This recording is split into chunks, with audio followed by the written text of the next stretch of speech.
Restons à Saulieu. Nos équipes de Ça se passe ici ont posé leurs caméras dans la ville pour la semaine. Une ville qui a vu naître le célèbre sculpteur François Pompon avec ses sculptures animalières.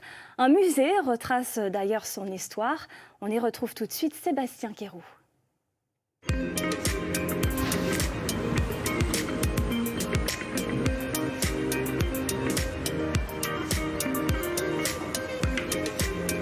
Vous l'avez certainement reconnu, l'ours blanc de François Pompon. Bienvenue à toutes et à tous à Saulieu dans le Morvan. Saulieu, le berceau du célèbre sculpteur disparu il y a tout juste 90 ans. Ce soir, nous allons vous faire découvrir le musée qui lui est consacré. Suivez-moi, ça se passe ici.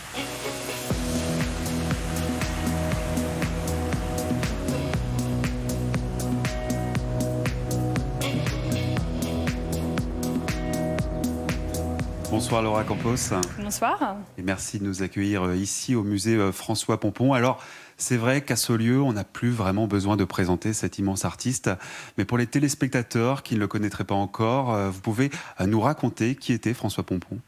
Alors, François Pompon est un sculpteur animalier, est un natif de Saulieu, homme du Morvan. Il est né en 1855 et sa maison natale est à quelques pas du musée. Et donc après, au niveau de son adolescence, Pompon part étudier l'école des Beaux-Arts à Dijon pour ensuite partir à Paris pour travailler en tant que marbrier. Il rencontre Auguste Rodin et Camille Claudel, dont il va être praticien et chef d'atelier pour Rodin. Et c'est là, en fait, vraiment qu'il va rencontrer après son grand succès en 1922, donc avec son grand ours blanc qu'il exposera au Salon d'automne. Mais au tout début de faire son grand ours, Pompon ira beaucoup au Jardin des Plantes à Paris, où il apportera autour de lui son petit atelier portatif, où il sculptera ses œuvres en tout petit, avant vraiment de faire un peu plus grand. Alors évidemment, l'ours blanc, c'est l'œuvre emblématique de François Pompon, mais c'est une œuvre qui a tendance à éclipser un peu le reste de ses créations, parce qu'il a sculpté beaucoup plus que des animaux finalement. Nous, ce que vous allez beaucoup retrouver au sein du musée, c'est vraiment des portraits, dont sa famille, le curé de Saulieu, Cosette, voilà, beaucoup de portraits que vous trouvez ici. Et ce musée, il est aussi destiné peut-être à casser certains clichés sur François Pompon qui persistent encore aujourd'hui. Oui, donc beaucoup de personnes pensent que Pompon est le nom de l'ours blanc, et non, c'est bien l'ours blanc de François Pompon. Et pas Pompon, oui. Et il faut également savoir que l'ours blanc, l'original, se trouve pas à Saulieu, mais bien au musée d'Orsay. Tout à fait, il se trouve bien au musée d'Orsay, et pas non plus, l'original n'est pas aussi au jardin d'Arcy. Et c'est finalement à partir de 1922 que François Pompon va gagner ses lettres de noblesse grâce justement à l'ours blanc. On va d'ailleurs découvrir maintenant l'origine de cette création avec ce reportage diffusé en 2009 sur France 3 Bourgogne. Et oui, il est resté longtemps dans l'ombre des grands, mais il aura tout de même connu une gloire tardive avec cet ours blanc. C'était en 1922, au Salon d'automne à Paris. François Pompon avait alors 67 ans. L'idée de sculpter un petit cochon, sculpter un canard ou d'aller sculpter un tigre, à l'époque à Paris, ça n'impressionnait vraiment personne et ça n'intéressait surtout personne.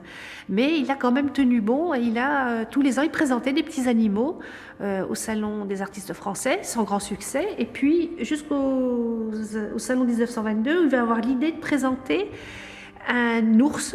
Mais au lieu de le présenter sous sa petite forme habituelle miniature, sans prévenir personne, il va le réaliser grandeur nature.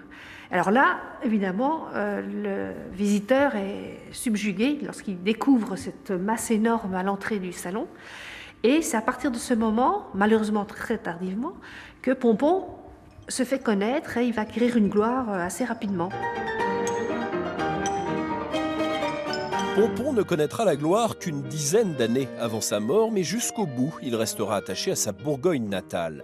Dijon lui rend hommage dans le jardin d'Arcy avec cette réplique de l'ours blanc, signée Henri Martinet. Sans descendance, Pompon lèguera son fonds d'atelier à l'État.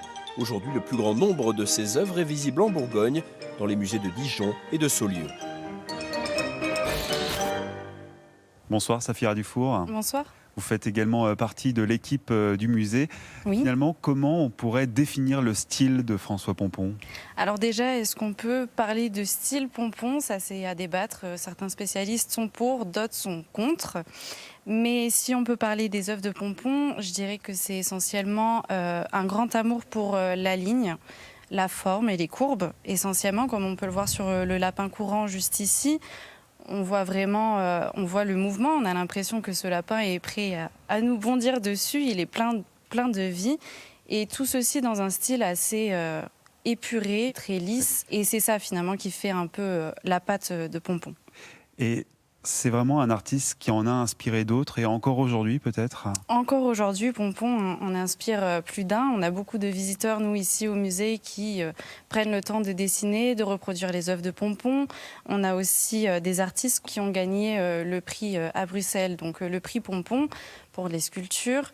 Donc oui, c'est quelqu'un qui inspire encore aujourd'hui beaucoup d'artistes. Et puis d'ailleurs, tout à l'heure, quand je me promenais un petit peu dans ce lieu, j'ai remarqué qu'il y avait des sculptures, notamment près de l'office de tourisme. Ce lieu, c'est vraiment une ville qui vit pour l'art contemporain aujourd'hui? Exactement. Saulieu, c'est une ville qui tend à promouvoir les œuvres contemporaines et ses artistes. Donc on invite un maximum possible d'artistes, que ce soit dans la ville, au musée ou même à la galerie Pompon. Voilà, des artistes contemporains qui réalisent des sculptures, comme par exemple Patrick Villas, donc, qui va faire une exposition temporaire du 9 septembre jusqu'au 31 décembre de cette année. Donc des expositions éphémères, donc d'année en année. C'est ça, exactement.